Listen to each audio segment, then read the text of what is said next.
trip. Hey kids, it's Mark. I'm actually here with Jefferson, who many of you actually know, a very good friend of mine.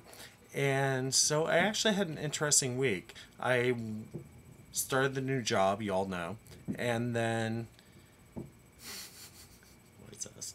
And then I actually went to go see Amy Ray perform in concert, and that was totally freaking kick ass. If you don't know who Amy Ray is, she is actually the dark haired woman that actually performs with the Indigo Girls. So, Winter, your first question this week was, how do you feel about plastic surgery if it's done for your own personal gain and your own realistic thoughts? So, how would you feel about plastic surgery? Well, I have my own thoughts. I think that if it's for your own betterment, do it. If you're doing it just because you're addicted to it, like we've seen a lot of people become addicted to it, then no, I think maybe you should use your money a little bit more wisely than making yourself look like a Catwoman. Yeah, and We've all seen her. I totally agree.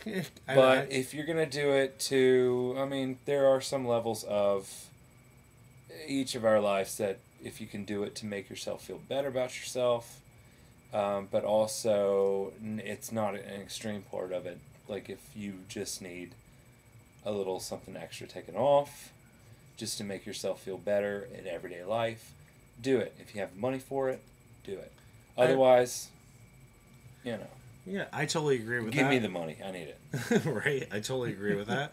Because I'm here like if it's done for your own personal betterment, I have no problem with it. So go with it. But by the way, the next question is from Bob. Oh, Bob. Oh, Bob. All right, the next question is from Bob. What did Bob have to say? The next question is from Bob. Yes. And Bob's question is, what's your favorite brand of shoes? Skechers. You are a totally Skechers fan. Also, you're any lesbian shoe in general. Skechers. I've had high arch. They hit me right. Mine are, depending on what I actually have to do with them.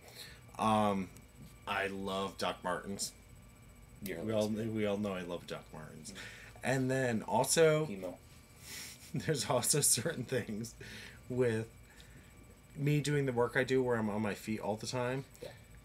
Like when Jeff and I were actually dating, one of the best pairs of shoes I ever had were the Nun Bush that actually had the cushion soles in them.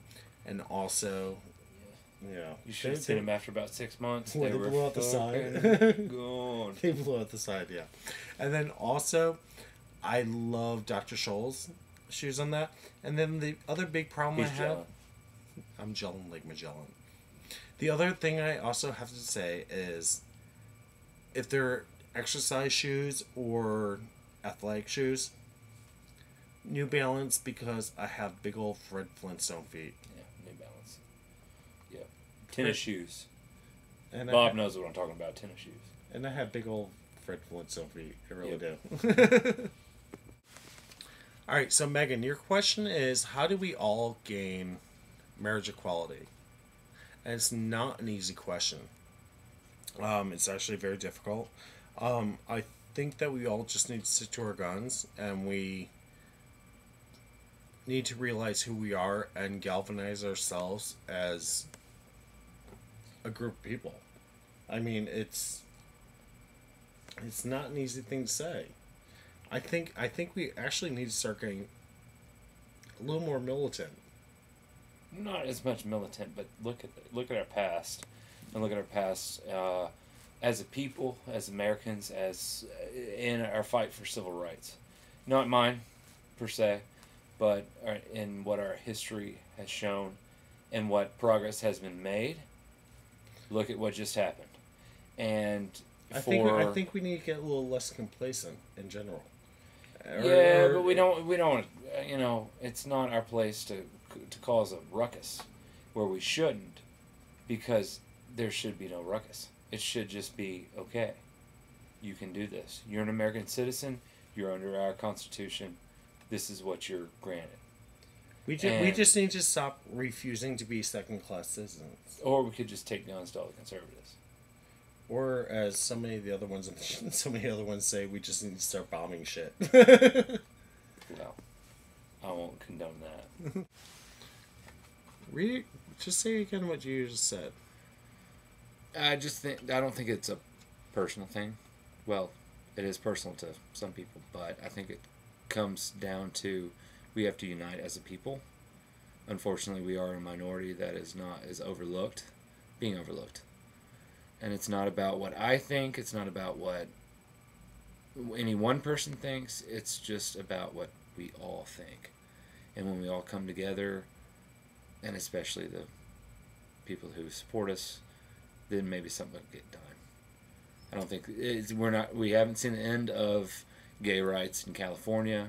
If anything, it's a huge beginning, and it's something that's going to be taken nationally. And we all just kind of need to unite is the big thing. And all I can say is Sulu, warp speed, Sulu. Explain quick. Sulu, come on, he's gay. Yeah, but explain this whole Sulu thing quick, because we're running out of time on this one. Sulu, he was the navigator for the Star Trek. Warp speed. And then he pressed a button, and they went warp speed. And then what did also Melissa Etheridge say about Ellen? Oh, she had billions and billions, so she can do whatever the fuck she wants to with it. No. Be Bernadette Peters quick. I cannot. But what did Melissa Etheridge say? She said that since she is not classified as a citizen because rights are being taken away from her, that she is not going to pay taxes. And also that Ellen DeGeneres can save billions and billions a year. And she can use those billions to advocate for us. So I think she's right about that. Matthew asked, just keep in mind, just look at the, right there. So Matthew asked, first of all, he pulled a Bob because he forgot to ask his question in his actual video. Clutch the pearls, shocker. But he doesn't have editing software, so he's okay. So Matthew, you asked what our favorite childhood memory is. And I actually have a lot, and more of them are more from me growing up and my older experiences. But my earliest great childhood memory is me sitting on a porch swing. And it's one of the few memories I have of my grandfather sitting there feeding us ice cream. And that's about it. It just was always so special. And also, he had this grape arbor, and I remember that grape arbor. So, yours? I'm from the country, and a little bit. I'm from Tennessee. I got a twin brother. I got an older brother, and we used to go out into the woods behind my house. John David. And we used to go and play on this giant tree that one night just fell in the middle of the night. We all heard it, and it was like a treehouse for us. And my favorite memory was childhood was the day that I saw that tree down in the woods, and went back there, and we slung ropes over the limbs, and we climbed up, and the dog went wild over it. And ever since then, it's one of my favorite spots in the world is to go out into that tree, even to this day. What would have been perfect? Did you just capture that? No, what? You're just watching that right now. I like this shot better. Yeah, we could have done that, but hello, my head looks huge. Well, you're closer to the camera. Fuck off. So I'm actually going to let Jefferson ask this question for the week. Are there any special origins to the names you go by in real life?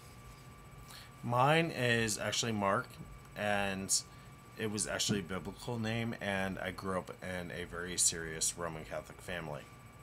Easier said.